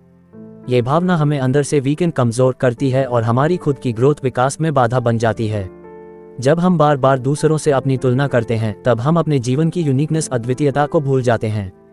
ईर्ष्या की बजाय अगर हम एडमिरेशन, प्रशंसा और लर्निंग, सीखने का नजरिया अपनाएं, तो हम खुद को भी अपलिफ्ट, उत्थान कर सकते हैं। एग्जाम्पल, उदाहरण, मान लीजिए एक ऑफिस में दो सहकर्मी हैं, राज और अमित। राज को प्रमोशन मिल गया और अमित के अंदर एनवी, ईर्ष्या की भावना पैदा हो गई। अब अमित राज से नफरत करने लगा और अपना सारा ध्यान उसी पर केंद्रित करने लगा। पर इस ईर्ष्या ने न तो अमित को प्रमोशन दिलाया और न ही उसे बेहतर इंसान बनाया, बल्कि अमित की परफॉर्मेंस, कार्य प्रदर्शन और मेंटल पीस, मानसिक शांति दोनों प्रभावित हुए। अगर अमित राज की सफलता से इंस्पायर, प्रेरित होता और सीखने की कोशिश करता, तो वह खुद को इम्प्रूव, सुधार कर सकता था। बेस्ट लेसन्स सीख। Envy destroys focus. ईर्ष्या आपके अटेंशन, ध्यान को अपने लक्ष्य से हटाकर दूसरों पर केंद्रित कर देती है। यह आपके ग्रोथ, विकास को रोक देती है। Admire instead of envy. ईर्ष्या की जगह एडमिरेशन, प्रशंसा को अपनाएं। सोचें कि आप उनसे क्या सीख सकते हैं जिनसे आप जलते हैं। Your journey is unique. हर किसी की यात्रा अलग होती है। किसी और की सफलता का मतलब आपकी असफलता नहीं है। Envy is rooted in insecurity. ईर्ष्या तब पैदा होती है जब हम अंदर से इनसिक्योर, असुरक्षित महसूस करते हैं। अपने आत्मविश्वास को बढ़ाएं और अपने ऊपर ट्रस्ट, विश्वास रखें। एक्शन प्लान क्या करें? Identify triggers of envy. सबसे पहले ये जानें कि आपको ईर्ष्या कब और किससे होती है। क्या वो व्यक्ति आपके किसी इनसिक्योरिटी, कमजोरी को उजागर करता है? Transform envy into learning. जिसकी सफलता से जलन हो रही है, उससे कुछ नया सीखने की कोशिश करें। ऑब्जर्वेशन, निरीक्षण करें, क्या वो मेहनती है? क्या उसका दृष्टिकोण अलग है? Celebrate others success. दूसरों की सफलता का सेलिब्रेट उत्सव करें। जब आप किसी की खुशी में खुश होते हैं तो आपका दिल ओपन खुला रहता है और पॉजिटिविटी सकारात्मकता आती है। फोकस ऑन योर स्ट्रेंथ्स, अपनी स्ट्रेंथ्स ताकतों पर ध्यान दें। आप में क्या खास है उसे पहचानिए और निखारिए। ईर्ष्या की सबसे बड़ी दवा है कृतज्ञता। जब आप अपने पास जो है उसके लिए आभारी होते हैं तब आप दूसरों से तुलना करना बंद कर देते हैं। चलिए अब शुरू करते हैं part 21, the law of grandiosity control the ego before it controls you. महत्वाकांक्षा और अहंकार का नियम, अहंकार को काबू में रखें वरना यह आपको नियंत्रित कर लेगा। जब हम खुद को जरूरत से ज्यादा महान समझने लगते हैं तब हम वास्तविकता से कट जाते हैं, यही घमंड का जाल है। समरी सार, ग्रैंडियोसिटी महत्वाकांक्षा से भरा घमंड वह स्थिति है जब कोई व्यक्ति अपने ईगो अहंकार के कारण खुद को दूसरों से सुपीरियर श्रेष्ठ समझने लगता है। यह एक इल्यूजन भ्रम है जो असली स्किल्स, कौशल और रियलिटी वास्तविकता से हमें दूर कर देता है। जब हमें थोड़ी सी सफलता मिलती है तब हमारा ईगो बढ़ने लगता है और हम सोचते हैं कि हम परफेक्ट संपूर्ण हैं। लेकिन ये सोच हमारे ग्रोथ विकास को रोक देती है क्योंकि हम सीखना और सुधरना बंद कर देते हैं। हमें अपने एम्बिशन, महत्वाकांक्षा और कॉन्फिडेंस, आत्मविश्वास को ह्यूमिलिटी, विनम्रता के साथ संतुलित रखना चाहिए। एग्जाम्पल, उदाहरण, राहुल एक नया स्टार्टअप शुरू करता है और उसे शुरुआती सफलता मिलती है। अब उसका ईगो इतना बढ़ जाता है कि वह किसी की सलाह नहीं सुनता और सबको इंफीरियर हीन समझने लगता है। धीरे धीरे उसके गलत फैसले उसकी कंपनी को नीचे गिरा देते हैं। अगर राहुल में थोड़ी ह्यूमिलिटी, विनम्रता होती तो वह फीडबैक, प्रतिक्रिया स्वीकार करता, अपनी गलतियों को पहचानता और सफल बना रहता। बेस्ट लेसन्स सीख, ईगो क्लाउड्स जजमेंट। जब आप अपने ईगो के अधीन होते हैं तो आप सही निर्णय लेने की क्षमता खो बैठते हैं। सेल्फ अवेयरनेस, आत्म जागरूकता ही इसका समाधान है। Success requires humility. असली सक्सेस, सफलता वही है जो हम्बल, विनम्र बनाए रखे। जितनी अधिक सफलता उतनी अधिक ग्राउंडेडनेस, जमीन से जुड़ाव जरूरी है। Don't let praise blind you. तारीफ सुनकर खुद को इनविंसिबल, अजेय न समझें। तारीफ को मोटिवेशन, प्रेरणा की तरह लें, न कि वैलिडेशन, मान्यता के रूप में। Learn from mistakes. ग्रैंडियोसिटी आपको यह मानने से रोकता है कि आप गलत हो सकते हैं, लेकिन ग्रोथ, विकास तभी होता है जब आप अपनी गलतियों को स्वीकार करते हैं। एक्शन प्लान क्या करें? Practice humility daily. हर दिन अपने आप से सवाल पूछें, क्या मैं सब कुछ जानता हूँ? ये सेल्फ रिफ्लेक्शन, आत्मचिंतन आपको विनम्र बनाए रखेगा। Accept constructive criticism. जो लोग आपको फीडबैक देते हैं उन्हें नजरअंदाज न करें, उनकी बातों में छिपी लर्निंग, सीख खोजें। Avoid comparisons. खुद को दूसरों से बड़ा या छोटा न समझें। हर इंसान की अपनी यात्रा और गति होती है। Celebrate progress, not just perfection. अपनी ग्रोथ, विकास पर ध्यान दें। हर दिन थोड़ा बेहतर बनना ही जीत है। आपका अहंकार आपका दोस्त नहीं है। जितना ज्यादा आप उसे पोषित करेंगे उतना ही यह आपकी आंखों पर पर्दा डालेगा। Part 22, The Law of Gender Rigidity Rise Above the Limitations of Gender Roles। लिंग आधारित कठोरता का नियम, सामाजिक सीमाओं से ऊपर उठो। सच्ची शक्ति तब आती है जब हम खुद को किसी एक भूमिका या पहचान तक सीमित नहीं करते बल्कि हम अपनी पूरी मानवता को अपनाते हैं। समरी सार, जेंडर रोल्स, लिंग आधारित भूमिकाएं समाज द्वारा बनाए गए ऐसे एक्सपेक्टेशंस, अपेक्षाएं होते हैं जो हमें बताते हैं कि एक पुरुष या महिला को कैसे व्यवहार करना चाहिए। ये रिजिड रोल्स, कठोर नियम हमारी आइडेंटिटी, पहचान और पोटेंशियल संभावनाओं को सीमित करते हैं। अगर एक पुरुष को हमेशा मजबूत, भावनाहीन और कम्युनिकेशन से दूर रहना सिखाया जाए और एक महिला को सिर्फ कोमल, भावुक और सेवा भाव तक सीमित किया जाए तो दोनों ही अपने ट्रू सेल्फ, असली रूप को खो बैठते हैं। हमें ये समझना होगा कि मैस्कुलिन पुरुष और फेमिनिन स्ट्रेंथ क्वालिटीज दोनों ही हर इंसान में मौजूद होती हैं। इन गुणों को बैलेंस, संतुलन करना ही असली आज़ादी और सेल्फ डेवलपमेंट, आत्म विकास है। एग्जाम्पल, उदाहरण, अनीता एक शानदार इंजीनियर है लेकिन कई लोग कहते हैं ये काम लड़कों के लिए है। वहीं राहुल एक संवेदनशील लड़का है पर लोग उसका मजाक उड़ाते हैं कि वह लड़कियों जैसा है। ये जेंडर रिजिडिटी, लिंग की कठोरता दोनों की कॉन्फिडेंस, आत्मविश्वास को तोड़ती है। अगर समाज उन्हें खुलकर अपनी स्किल्स और फीलिंग्स को व्यक्त करने देता तो वे और आगे बढ़ सकते थे। बेस्ट लेसन्स सीख, gender is a construct. Gender role समाज द्वारा बनाए गए हैं, नेचर प्रकृति द्वारा नहीं। उन्हें चुनौती देना जरूरी है। बैलेंस, मैस्कुलिन और फेमिनिन। एक व्यक्ति में दोनों तरह की खूबियां होती हैं, जैसे कि स्ट्रेंथ, शक्ति और एम्पैथी, सहानुभूति दोनों। Freedom comes from acceptance. जब आप अपने अंदर की हर भावना और गुण को स्वीकार करते हैं तभी आप फ्री, स्वतंत्र होते हैं। Reject stereotypes. अगर कोई कहता है लड़के नहीं रोते या लड़कियां ये नहीं कर सकती तो यह उनका लिमिटेशन, सीमा है, आपकी नहीं। एक्शन प्लान क्या करें? सेल्फ अवेयरनेस प्रैक्टिस करें। खुद से पूछिए, क्या मैं कुछ काम सिर्फ इसलिए नहीं कर रहा क्योंकि ये मेरे जेंडर से जुड़ा है? जवाब ईमानदारी से दें। Support others breaking roles. जो लोग इन रोल्स को तोड़ने की कोशिश कर रहे हैं उनका सपोर्ट, समर्थन करें। Express your whole self. खुद को पूरी तरह एक्सप्रेस करें, चाहे वो लॉजिक, तर्क हो या इमोशन, भावना। Educate through dialogue. समाज में बदलाव लाने के लिए बातचीत करें। दूसरों को समझाएं कि क्वालिटीज का लिंक से कोई लेना देना नहीं है। Power quote from the book, true power comes from wholeness not from fitting into a role. सच्ची शक्ति अधूरी पहचान से नहीं बल्कि संपूर्णता से आती है। Part 23, the law of aimlessness advance with a sense of purpose. बिना उद्देश्य के जीवन का नियम, उद्देश्य के साथ आगे बढ़ो। अगर आप खुद की दिशा तय नहीं करते तो दुनिया आपको कहीं भी बहा ले जाएगी। समरी सार, एमलेसनेस बिना लक्ष्य के जीवन एक ऐसी स्थिति है जहां व्यक्ति हर दिन कुछ किए बिना बस जीवन को काटता है। इसमें न कोई पर्पस उद्देश्य होता है, न ही कोई विजन दृष्टि। ऐसे लोग दूसरों की एक्सपेक्टेशंस उम्मीदों के हिसाब से जीते हैं। कभी इस राह कभी उस राह चलते हैं पर असल में कहीं नहीं पहुंचते। रॉबर्ट ग्रीन बताते हैं कि जब आपके पास कोई स्पष्ट लाइफ गोल, जीवन लक्ष्य नहीं होता तो आप दूसरों के एजेंडाज, इरादों के गुलाम बन जाते हैं। आपको अपने अंदर झांक कर ये तय करना चाहिए कि आपका असली कॉलिंग, आंतरिक बुलावा क्या है। जब आपका जीवन एक पर्पस से जुड़ जाता है तो हर काम में क्लैरिटी, मोटिवेशन, डायरेक्शन और पावर आती है। एग्जाम्पल, उदाहरण, सुमित एक अच्छी नौकरी करता है, अच्छी सैलरी है, फिर भी अंदर से एम्प्टी, खाली महसूस करता है। वो हर दिन ऑफिस जाता है पर उसे नहीं पता वो ये सब किस लिए कर रहा है। एक दिन वो खुद से सवाल करता है, क्या यही मेरी जिंदगी है? तब उसे एहसास होता है कि उसने कभी खुद से नहीं पूछा कि उसका असली पर्पस क्या है। वो अब एक प्लान बनाता है, अपने जुनून को पहचानता है और अपने अंदर के खालीपन को भरना शुरू करता है। बेस्ट लेसन्स सीख, विदाउट पर्पस यू फ्लोट। अगर आपके पास कोई डायरेक्शन नहीं है तो आप बस समय काटते हैं। पर्पस आपको गहराई देता है। Others will control you. अगर आप खुद के लिए लक्ष्य तय नहीं करते तो दूसरे लोग आपकी जिंदगी के मालिक बन जाते हैं। Purpose brings power. जब आपको पता होता है कि आप क्यों जी रहे हैं तो आपके हर कदम में एनर्जी, ऊर्जा और फोकस, ध्यान होता है। Purpose evolves. आपका लाइफ गोल समय के साथ बदल सकता है लेकिन उसकी खोज कभी बंद नहीं होनी चाहिए। एक्शन प्लान क्या करें? Daily journaling. हर दिन कुछ मिनट अपने मन की बातें लिखें। सवाल पूछें, मैं क्या चाहता हूँ, मुझे क्या खुशी देता है।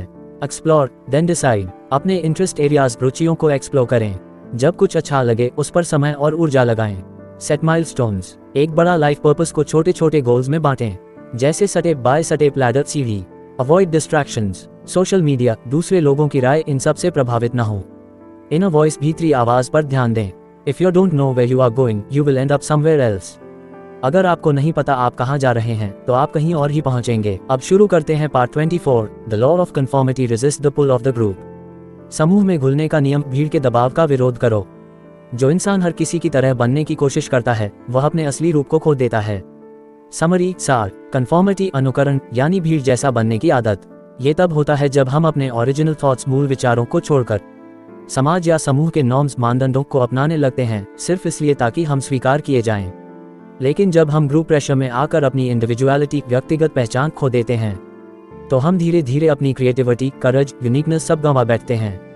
रॉबर्ट ग्रीन बताते हैं कि इतिहास में जितने भी ग्रेट लीडर्स, इन्वेंटर्स या थिंकर्स हुए वो सभी भीड़ से अलग चले थे।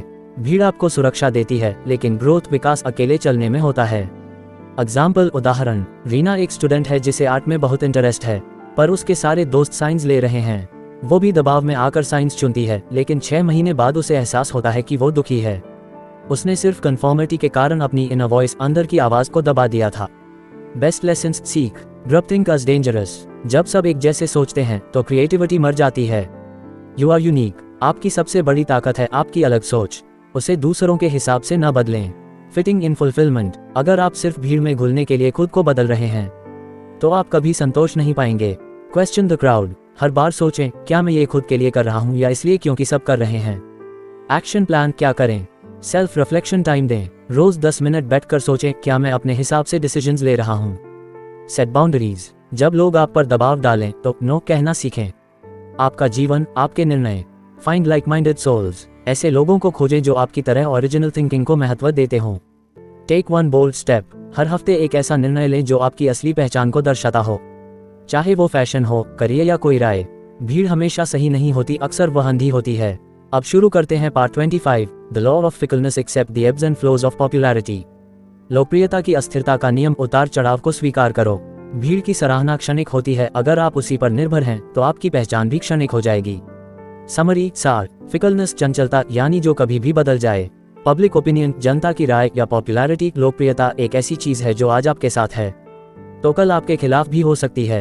अगर आप अपनी पहचान या मूल्य उस पर आधारित करते हैं तो आप अंदर से अनस्टेबल, अस्थिर हो जाते हैं। रॉबर्ट ग्रीन कहते हैं कि लोगों का मूड, उनका नजरिया, उनका सपोर्ट ये सब टेम्पररी अस्थायी हैं। जो असली लीडर या विजेता होता है वह इन सब से ऊपर उठकर अपनी कोर वैल्यूज, मूल्य और प्रिंसिपल्स, सिद्धांत पर टिकता है। एग्जाम्पल, उदाहरण, रोहित एक यूट्यूबर है। उसकी एक वीडियो वायरल होती है, लाखों व्यूज मिलते हैं। वो सोचता है कि अब वो हमेशा लोकप्रिय रहेगा, पर अगली कुछ वीडियो नहीं चलती, लोग नेगेटिव कमेंट करने लगते हैं। वो डिप्रेस्ड, निराश हो जाता है क्योंकि उसने अपनी पहचान लाइक्स और कमेंट से जोड़ ली थी।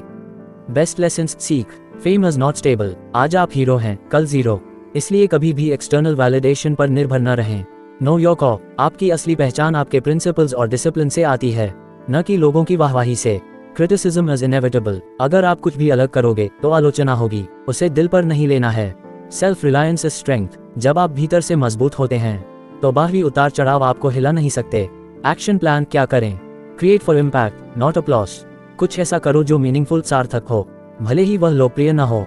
इग्नोर द हाइप और हेट। ज्यादा तारीफ से उड़ो मत और ज्यादा आलोचना से टूटो मत। Daily grounding practice. रोज कुछ समय खुद से जुड़ने में लगाओ, चाहे वह जर्नलिंग, ध्यान या आत्मविश्लेषण हो। Track growth, not followers. अपने स्किल्स, एफर्ट्स, नॉलेज पर ध्यान दो, न कि सिर्फ लाइक्स और शेयर पर। आपका मूल्य भीड़ की तालियों से नहीं, बल्कि आपके भीतर से आना चाहिए। अब शुरू करते हैं part 26, the law of aggression. Channel your hostility into creative energy. आक्रोश का नियम। गुस्से को रचनात्मक ऊर्जा में बदलो। गुस्सा नकारात्मक नहीं होता जब तक आप उसे सही दिशा में लगाना जानते हैं। समरी, सार। अग्रेशन, आक्रोश या आक्रामकता को आमतौर पर नकारात्मक माना जाता है। लोग सोचते हैं कि गुस्सा खराब है, उसे दबाना चाहिए। पर रॉबर्ट ग्रीन बताते हैं कि गुस्सा अगर सही तरह से चैनल प्रवाह किया जाए तो वह एक जबरदस्त रचनात्मक शक्ति, क्रिएटिव पावर बन सकता है। ये गुस्सा ही था जिससे कई लीडर्स, आर्टिस्ट्स, साइंटिस्ट्स ने दुनिया को बदल दिया। महात्मा गांधी का गुस्सा अन्याय के खिलाफ था, जिसे उन्होंने नॉन वायलेंस में बदल दिया। अग्रेशन को दबाओ मत, उसे काम में लगाओ। एग्जाम्पल, उदाहरण, अनुज को ऑफिस में बार बार इग्नोर किया जाता है। वो गुस्से में आकर लड़ने के बजाय अपने स्किल्स को इम्प्रूव करता है, एक नया प्रोजेक्ट खुद से बनाता है और 6 महीने में उसे प्रमोशन मिल जाता है। उसने अपने गुस्से को फ्यूल, ईंधन की तरह यूज किया। बेस्ट लेसन्स सीख। Anger is energy. गुस्सा सिर्फ नकारात्मक भावना नहीं है, यह एक शक्तिशाली ड्राइव हो सकता है। Don't suppress, transform. गुस्से को दबाने से वो टॉक्सिक, विषैला बनता है, उसे प्रोडक्टिविटी में बदलें। Use hostility for creation, not destruction. जो आपको तोड़ना चाहता है उसी को मोटिवेशन बनाकर कुछ बड़ा बनाओ। Target the right enemy. गुस्से का सही टारगेट, लक्ष्य चुनो, ना कि खुद को या अपनों को नुकसान पहुंचाओ। एक्शन प्लान क्या करें? Identify your triggers. जाने कि आपको सबसे ज्यादा गुस्सा किन चीजों पर आता है, वो आपके सबसे बड़े पैशन पॉइंट्स हो सकते हैं। Turn rage into routine. जब गुस्सा आए तो कोई पॉजिटिव एक्टिविटी करें, जैसे वर्कआउट, लिखना, कोई प्रोजेक्ट पर काम करना। यूज एंगर इन स्पीचेस और राइटिंग। अगर आप लिखते या बोलते हैं तो गुस्से को अपने मैसेज में ढालें। Channel into change. अगर आपको सिस्टम से दिक्कत है तो उसे बदलने का तरीका खोजें, शिकायत नहीं, सॉल्यूशन बने। आक्रोश वह आग है जो तबाही भी ला सकती है और बदलाव की तलवार भी बना सकती है। अब शुरू करते हैं part 27, the law of generational myopia. See beyond your own time. पीढ़ीगत दृष्टिकोण की कमजोरी, अपने समय से आगे देखने की कला। जो लोग सिर्फ आज के बारे में सोचते हैं वे कल की शक्ति खो बैठते हैं। समरी, सार। जेनरेशनल मायोपिया यानी जब हम केवल अपने समय, अपने युग की सोच तक सीमित रह जाते हैं। हम अपने आसपास की घटनाओं, ट्रेंड्स और लोगों को ही एब्सोल्यूट ट्रूथ, पूर्ण सत्य मानने लगते हैं। पर रॉबर्ट ग्रीन बताते हैं कि यदि आप इतिहास, भविष्य और दीर्घकालिक सोच को नहीं समझते तो आप छोटी सोच में फंसे रह जाते हैं। जो महान नेता, कलाकार और विचारक हुए, उन्होंने सिर्फ अपने समय के लिए नहीं बल्कि आने वाली पीढ़ियों, फ्यूचर जनरेशंस के लिए भी सोचा। एग्जाम्पल, उदाहरण, साक्षी एक सोशल मीडिया इन्फ्लुएंसर है। वो ट्रेंड के पीछे भागती है, हर हफ्ते नया कंटेंट बनाती है, लेकिन उसका कोई स्थायी असर नहीं होता। वहीं दूसरी तरफ एक लेखक अपनी किताब पर 5 साल लगाता है, जो आने वाले 50 साल तक लोगों को प्रेरित करती है। बेस्ट लेसन्स सीख। Don't be a slave of the present. आज की दुनिया तेज है, पर हमेशा तेज सही नहीं होता। Study history to understand human nature. इतिहास को जानो, वही आज के और भविष्य के पैटर्न को समझने की कुंजी है। Think in decades, not days. जो फैसला आज ले रहे हो, सोचो उसका असर 10 साल बाद क्या होगा। Legacy over hype. लोकप्रियता नहीं, विरासत, लेगेसी बनाओ। एक्शन प्लान क्या करें? Read history regularly. हर महीने कम से कम एक हिस्टोरिकल बुक पढ़ो, ताकि आज की सीमित सोच से ऊपर उठ सको। Define your legacy. खुद से पूछो, अगर मैं 50 साल बाद याद किया जाऊं तो क्यों? Avoid short term temptations. पैसे, लाइक्स या तात्कालिक जीत के लिए लॉन्ग टर्म पर्पस से समझौता न करो। Mentor the next generation. अपनी सीखें दूसरों को दो, ताकि आपकी सोच पीढ़ियों तक जिए। लोगों को समझने के लिए सिर्फ इधर उधर मत देखो, पीछे और आगे भी देखो। अब शुरू करते हैं part 28, the law of death denial meditate on our mortality. मृत्यु विरोध का नियम, मृत्यु को स्वीकार कर जीवन को संपूर्णता से जीना। मौत से भागो मत, उसे स्वीकार करोगे तभी जिंदगी सच्ची लगेगी। समरी सार, डेथ डिनायल मृत्यु विरोध का मतलब है हम मौत के बारे में सोचने से डरते हैं। हमारी संस्कृति, समाज और दिमाग मौत की बात से दूरी अवॉइडेंस बनाते हैं। पर रॉबर्ट ग्रीन कहते हैं जब तक हम अपनी मॉर्टैलिटी नश्वरता को स्वीकार नहीं करते हम लाइफ जीवन को पूरी तरह नहीं जी सकते। मौत को याद रखना हमें ईगो से मुक्त, फोकस में पक्का और सच्ची प्रायोरिटीज पर केंद्रित करता है। एग्जाम्पल उदाहरण, नील अपने बिजनेस में इतना बिजी है कि परिवार, स्वास्थ्य और खुद से कटा हुआ है। एक दिन एक दोस्त की अचानक मृत्यु उसे झकझोर देती है। वो समझता है कि जीवन टेम्पररी, अस्थायी है और फिर वो अपने रिश्तों, शरीर और आत्मा की देखभाल शुरू करता है। बेस्ट लेसन्स सीख, मॉर्टैलिटी इक्वल्स क्लैरिटी। मौत की याद आपको स्पष्टता, क्लैरिटी देती है। आप समझते हैं कि क्या सच में जरूरी है। Live urgently, not anxiously. हर दिन ऐसे जियो जैसे मूल्यवान, वैल्यूएबल हो, लेकिन डर के साथ नहीं, जागरूकता के साथ। Ego dies before you do. जब आप जानते हैं कि सब नश्वर है तो आप ईगो, अहम को पीछे छोड़ सकते हो। Create something that outlives you. ऐसा कुछ बनाओ जो आपकी मौत के बाद भी जिए, जैसे किताब, विचार, सेवा। एक्शन प्लान क्या करें? मोमेंटो मोरी प्रैक्टिस। हर सुबह खुद से कहो मैं भी मरने वाला हूँ, और फिर सबसे जरूरी काम पर ध्यान दो। Write your eulogy. अपनी मृत्यु के बाद लोग क्या कहें वो खुद से लिखो और उसी के अनुसार जियो। Have deep conversations. सच्ची बातों से बचो, लोगों से, आत्मा से जुड़ो। Simplify your life. जो फालतू चीजें, रिश्ते या आदतें हैं उन्हें कट ऑफ करो। मृत्यु पर ध्यान करना अर्थपूर्ण जीवन जीने की कुंजी है। अंतिम संदेश, final message. The laws of human nature सिर्फ एक किताब नहीं, ये मानव व्यवहार का आईना है।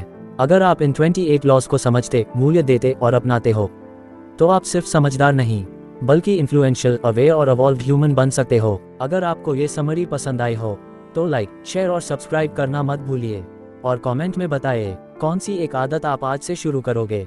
अगली बुक समरी चाहिए, नाम बताइए, हम बनाएंगे आपके लिए। Till then keep growing, keep winning.